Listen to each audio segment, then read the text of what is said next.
as we had for the first segment.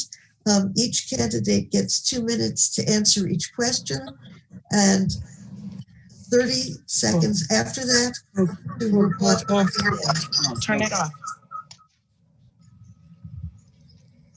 All right. There is no opening statement as such. The first question, by luck of the draw, goes to Mr. Sims first. And I'm going to ask the same one I started with last time. If elected, what committees would you like to serve on? And what would you like to accomplish in those roles? I'm sorry, can you repeat that? Yes, sir. If elected, what committees, legislative committees, would you plan to serve on? And what would you like to accomplish in those roles? Well, currently, I currently sit on the Appropriations Committee. I sit on the Environment Committee, and I'm Vice Chair of Transportation. So for the Appropriations Committee, I certainly look forward to working with my colleagues there with and making sure that we're doing everything that's in my power to make sure that we're bringing back revenue for important projects back here throughout the state, but more importantly, right here in Norwalk. I think Norwalk has been shortchanged throughout the state over the years, and I want to make sure that some of the key initiatives, and such as our infrastructures, our schools, which we're finally now we have on the table where we're going to be having some funding coming down, fixing up a lot of our schools here in Norwalk, and making sure that a lot of our other infrastructures are repaired, and such as the walk bridge. So I'm committed to that, and I thank you for that question. All right, thank you. Same question to Mr. Flynn. Jean, excuse me, Jean. Mr. Sims, we've got you on the screen twice. Do you have another device that's live? Because we're getting a lot of feedback. An echo. We're getting an echo. Could you mute one of those? We have you live, and then we have a photograph of you. This is true. So Okay. So if you're, it looks like you might be on. Let me try. Laura, can you see if you can mute the photograph of Mr. Sims? Sorry, folks. We just want to. I think that the photograph one is muted already. You're good. Okay. All right, thank you. All right, the same question is going to go to Mr. Flynn if we are now ready for that, and I will reread it. If elected, what committees would you plan to serve on, and what would you like to accomplish in those roles? Personally, I have a legal background and a finance background and many others, but if you look at the facts, many cases that we've initiated, myself and others, there is quite a bit of conflict of interest in the state. If you look at the senators, they don't enforce ethics guidelines. I'd like to be in the judiciary because I'd like to be on the environmental plan. I understand brownfields. I have worked with many. We have 80 here. We have stone crushing. We have the worst problems in the area are all in the 140, our district. If you look on Meadow Street, Woodward Avenue, they have heavy metal problems. We have clusters of cancer. We have all types of problems with the walk bridge. I host the walk bridge site. I host the Manresa Facebook site. I host the mall site. We're pretty active in gathering information, and where the media falls short, we can fill all those gaps. There's so much you guys are unaware of, and I can't really, as a full-time worker, cover everything, but we do 10 posts a day showing local problems. And at this point, the scale is tipping enormously. I mean, we have 285 people sick within 3 blocks of my house. It's not good. And I think I would do an excellent job interacting with the Claims Commission office, okay? Because I've sued the Claims Commissioner 30 times. It's never gone to court, not one. Everything is dismissed, nothing is appealed. It's absolutely ludicrous what's going on in the judiciary. And I know Andrew McDonald for years, and the fact remains, I think that as an engineering background, yeah, I could help out in the transportation. I could help out on I've got to see where the needs are. And thank you. Okay, that's time. Mr. Sims, would you like to say anything further on this question?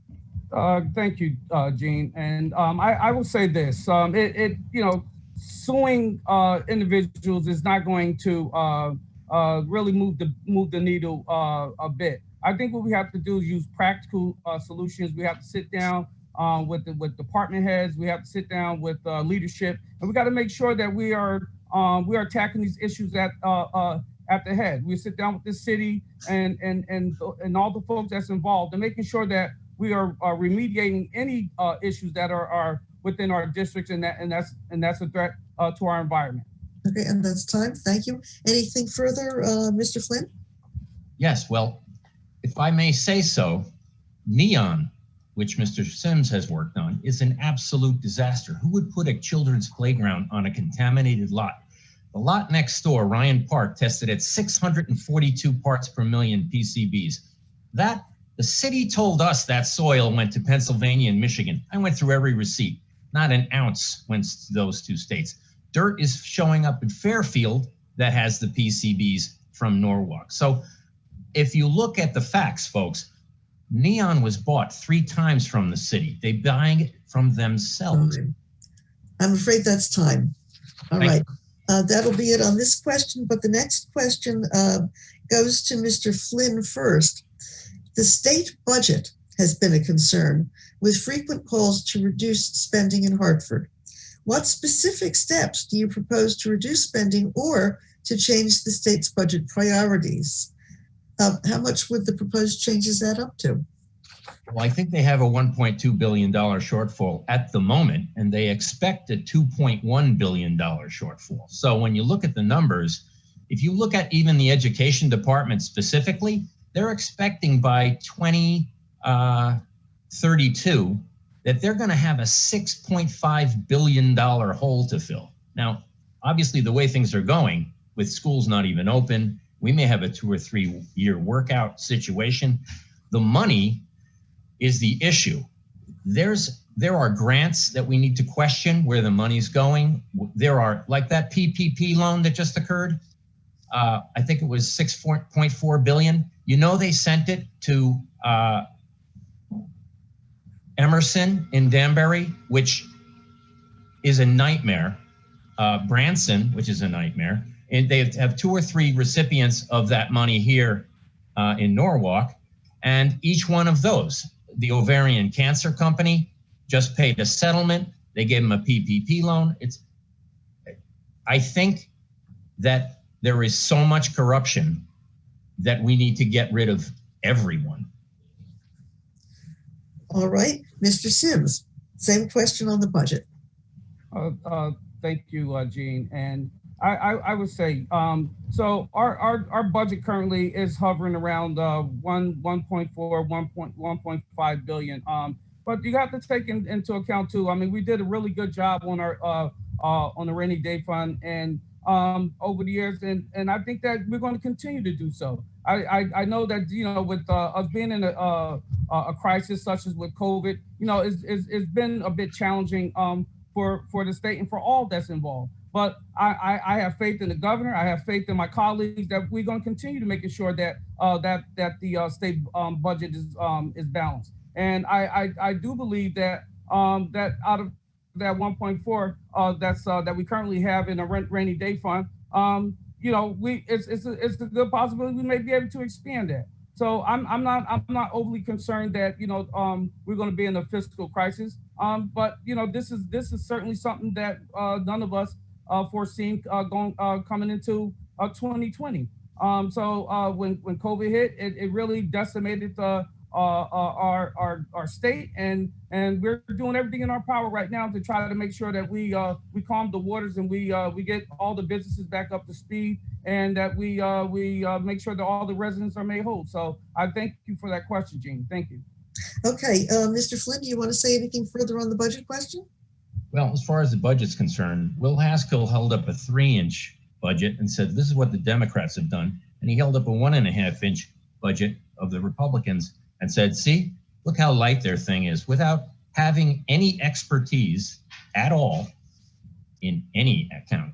Okay, so when you look at the facts and how the money's spent, I have serious questions about how we're gonna move forward at all. And I believe, based on our balance sheet and income statement, I'm correct. afraid that's time.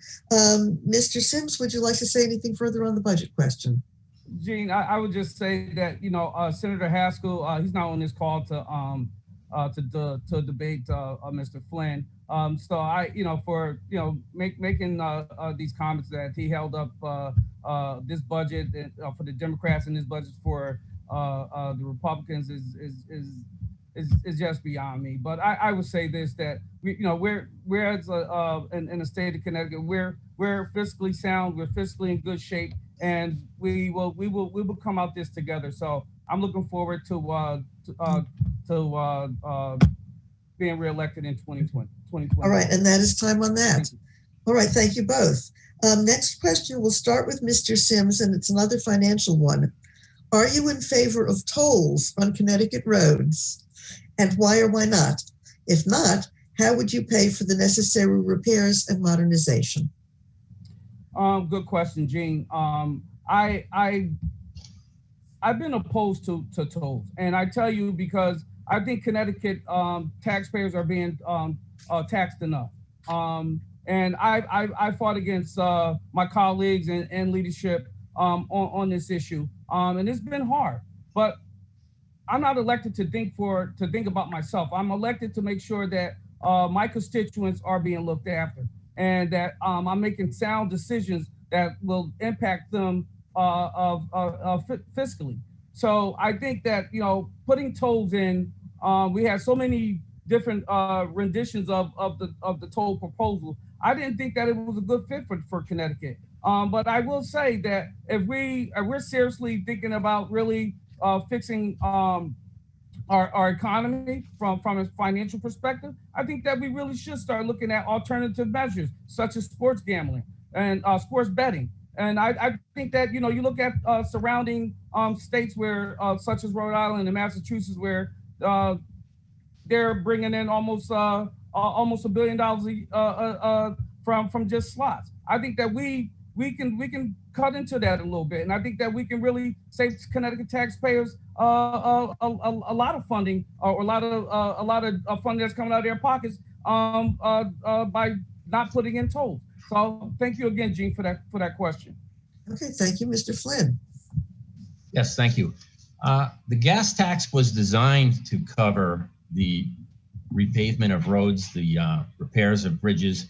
And if you ask the question to the state about the walk bridge, they think that 70% of the budget will be paid by the federal government. And if you ask the federal government who's paying for the walk bridge, they think that 70% is being paid by the state. I go to the meetings. They don't know what they're talking about. Now, with all due respect, I like Travis as an opponent. I respect him, but the transportation fund has been looted 12 years in a row, 70 million, 40 million, 85 million, 65 million. That money, if there were tolls, there's no guarantee that it would go to where their special interest is, or they're treating it like a slush fund. First of all, if the money is earmarked, it's a question. And you have to ask, after 12 years, and Travis is the co-chair of transportation, you heard him speak, how did he let the money go to something else which is not accounted for? So I don't deal that way. If you're going to tax me for a toll, and our taxes are $1, gas in Ohio was 71 cents about 3 months ago at the low. Okay, at the same day, it was 260 in Norwalk. Tell me why that isn't something on the table, that we can't allow businesses that cut lawns, whatever business there is, transportation businesses, they have a cost and they need to share it.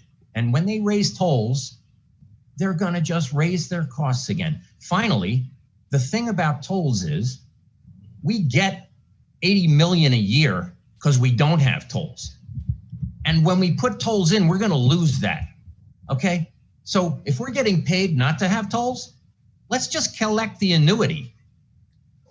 All right, and that's time on that question. Mr. Sims, do you want to do any extension or rebuttal on the toll question? No, I'm good. Thank you. Okay, Mr. Flynn, do you want to do any extension or any rebuttal on the toll question? I'm fine, thank you. Okay, thank you both. Next question goes to Mr. Flynn first. Thank you. Connecticut continues to face challenges from the COVID-19 pandemic. What steps should the General Assembly take to promote public health and economic recovery?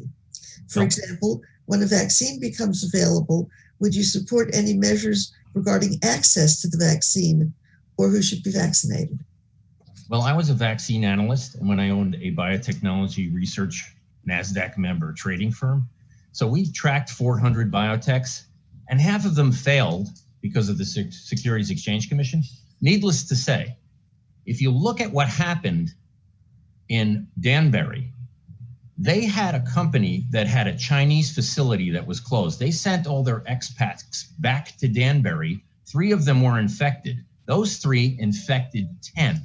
Now, Joe Stacy in West Haven, who I know, he had total organ failure from COVID because he was a salesperson in America. Now, the entire time he was in the coma, 8 weeks, we tried to get information.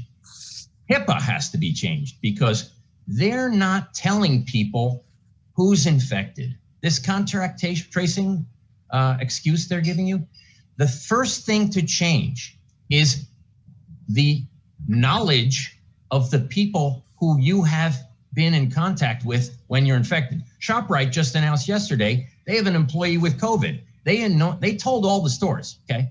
They didn't tell a single customer, which I have a problem with. So if you look from the top down, it's one thing, but really, I think half these policies we're accepting, they really haven't done their homework. And myself, I'm a homework guy. My kids are straight A students. One's in the NECA program, you know, and doing fantastic. One just graduated. And I just want to say, they're not doing their homework.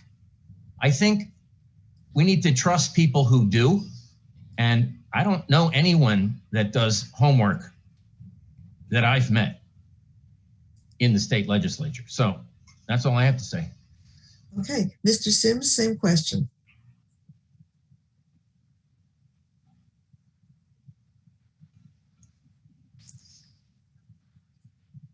I think he's blocked. I think something's wrong with his video and his audio.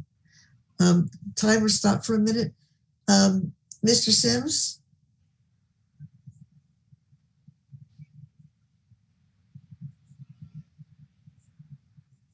Looks like he's frozen. He is frozen. Unstable video connection? Oh, Yes, I heard you. Speak. He disappeared. He disappeared. Maybe he'll redial.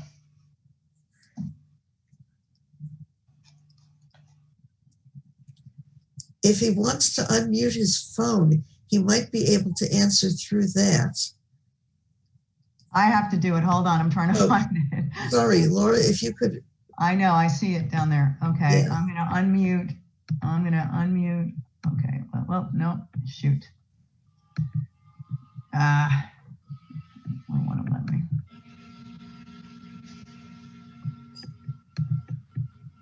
I can't unmute him. I don't know why. I asked him to unmute. He's not unmuting. And that's on the second picture. Yeah. Now He's trying to come back. Okay. All right. Let's see All how right. we do. Mr. Sims? Okay, he's coming back, He's coming back. I think. Technology is wonderful when it works. We're all at its mercy now. All right. hello. Mr. Sims, great. Yes, I don't know what's in there. Okay, That's can we get video or? see here. I can hear you barely.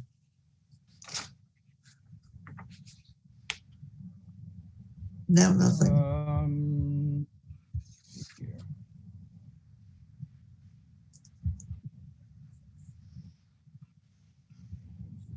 I'm not exactly sure what's happening with my video here. I asked you to, I asked you to start it again, Travis. See if it, Mr. Sims, see if it works. That's really all I can do. I can't control the video as much as I can control mics, unfortunately. I totally understand. I'm not exactly sure what's going on here myself.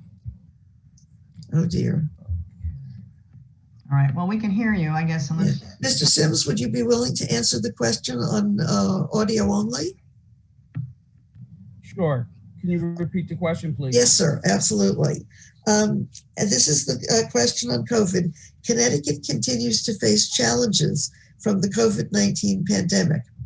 What steps should the General Assembly take to promote public health and economic recovery? For example, when a COVID vaccine becomes available, would you support any measures regarding access to the vaccine or who should be vaccinated? I would support any measures to make sure that the public is safe. Whether that's administering the vaccinations throughout the state to different physicians and to facilities, to have folks inserted with the vaccination, or have folks go to their primary care physicians, or to have the shots. I think that it is a safety issue, and I think that the state we're doing a bit what's best for all Connecticut residents, and I think that as a state we've taken the correct measures and steps to deal with the issue, and we will continue to do so. So I certainly support any initiative to make sure that we keep the public safe. Okay, thank you. Mr. Flynn, do you have anything else that you want to say on the COVID question? Sure. If you understand that this virus they're dealing with now is unlike practically any other virus, and each one is different, we need to be absolutely sure what we're doing. And I have no confidence in the NIH or the after working with the FDA for 20 years, I can tell you it's pay for play. So the fact remains, this is a man-made virus and it's patented. Okay, so I'm not talking about conspiracy theory. I just think that. Oops, I'm afraid that's time. Oh, fine. All right, Mr. Sims, is there anything else you want to say on the COVID question? No, I don't. Okay, thank you both very much. This may be the last question before closing statements, and it goes to Mr. Sims first. Connecticut's tax system means that lower and middle income families have a higher effective tax rate than upper income families. At the same time, Connecticut imposes taxes on high income residents so that many choose to leave to other states. It's also urged that Connecticut should be more business friendly. Question, do you think that Connecticut's tax system should be changed? And if so, in what ways? Thank you, Jean, and thank you for that question. I think Connecticut tax system certainly does need a major overhaul. I think that is not, it hasn't been fair for some time. And I think the middle class and low income residents been bearing the back of all the taxes here in the state. And I think that we have to change it where we make across the board. You start making the 1% pay more into to the tax base. I think that's how we will fix our economy. That's how we will keep the state moving forward and thriving, and making sure that we have cash on hand. But at the rate that we're going, we continue with this antiquated system. I think Connecticut is going to continue to decline. I think that so fixing this tax base is vitally important And again, making the 1% in this state, make them start paying a little more into this tax base. And I think that's how we will shore up our tax issues and our funding issues throughout the state. Thank you, Gene. Okay. Same question to Mr. Flynn. Yeah, the tax issue is at the root of most of the problems. My grammar school just failed and my high school just failed. So they were private. Okay, so you're saying that earlier you said that it does well with the middle and lower, and you know it might or do better with the rich people and not poor people. I beg to differ. I mean, I follow the private school stuff, which should be just as important. If you want to change the tax structure, yeah, the ECS is a problem if you're spending $20,000 per child and you don't get any reimbursement from the federal government until you reach 90 grand for a disabled child. And if you look at the way it's spread out, that federal money, okay, hasn't changed in like 7 or 8 years, but yet the cost structure has changed and the endowment structure has changed. So when you look at all the factors, you can't just give it a, hi, it's the tax structure. I mean, I know in Meriden, their mill rate is like 43, which is insanely high compared to ours. But when you look at it, they have no benefits for what they're getting. So if you look at the mill rate versus right now, our city needs to lower the mill rate in every business in the downtown affected by the walk bridge because the permits are held up due to pollution. So those businesses are going to fail, and they are. So if you look at the tax structure, they just want to, if you look at Biden, he's just going to increase them. I mean, we can't afford any increases. We should be going the other way. Sorry. It's okay. Mr. Sims, do you want to say anything further on the tax question? No, I don't, Gene. Thank you. Okay. And Mr. Flynn, anything further? I'm good. Okay, thank you both. At this time, we get to closing statements. And by luck of the draw, Mr. Flynn, you go first on the closing. Okay. In the Constitution state that doesn't recognize the Constitution, we have a problem. And yes, having gone to court 350 times for myself, I would say that since I've never gotten a deposition taken, I've never been able to take one. I've never gotten a subpoena that I requested, nor umpteen other things. I've never gotten an admission. I've never gotten, these are problems that start with the court. So when I say our problems can be fixed, I think they can. I assure you they can. But the fact remains, if people don't recognize the problems that we face, then they're not going to fix them. Like the qualified immunity question. They've got it all wrong, and everyone who's talked about it has got it all wrong. If you violate a clearly established constitutional right, they have no qualified immunity. The problem is the judges give it to them anyway. So if you have your rights violated, yeah, your constitutional right, you can have denied, they can issue qualified immunity to the police. The problem is the absolute immunity of the judge. Hello, I sued Malloy for $40 million in 2014. He appointed the judge that heard the case. Hello, I sued NASDAQ, okay? The judge, special master, was the NASDAQ attorney. Hello, go through the list. There are hundreds of thousands of misconduct cases that we don't even look at. And I can point them out and we can fix them. All right, thank you. Final closing statement, Mr. Sims. Thank you, Gene, and thanks to the League of Women Voters for providing this great platform. You guys have been doing a remarkable job, and I truly appreciate it. And it's just such a great honor to be on here with all the other candidates. I will close with saying this, that, you know, Connecticut is moving forward. I gave my whole life to public servants and to public service, and even the last 10 years serving in the Norwalk Common Council for 10 years. Now serving in the General Assembly, working with my colleagues there, we're doing phenomenal work on the behalf of all Connecticut residents. We're passing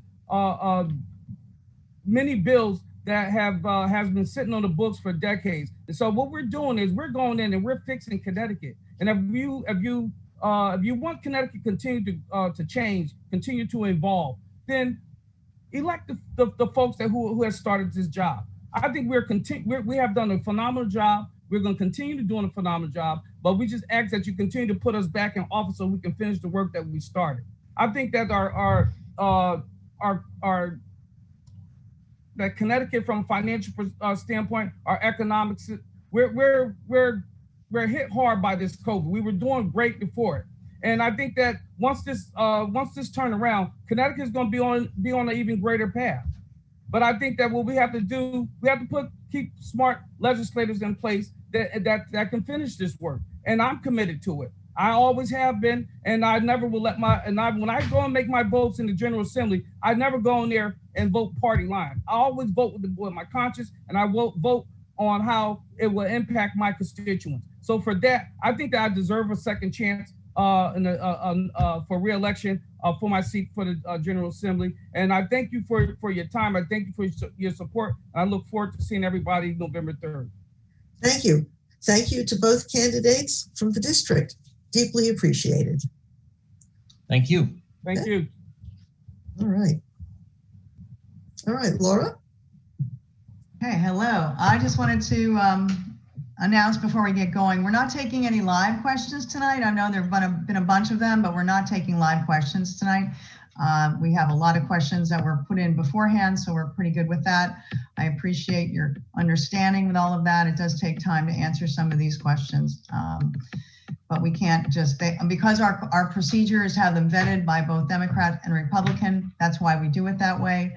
If we were in a live debate, we would have that functionality, but we do not. So I appreciate everybody understanding that. Okay, so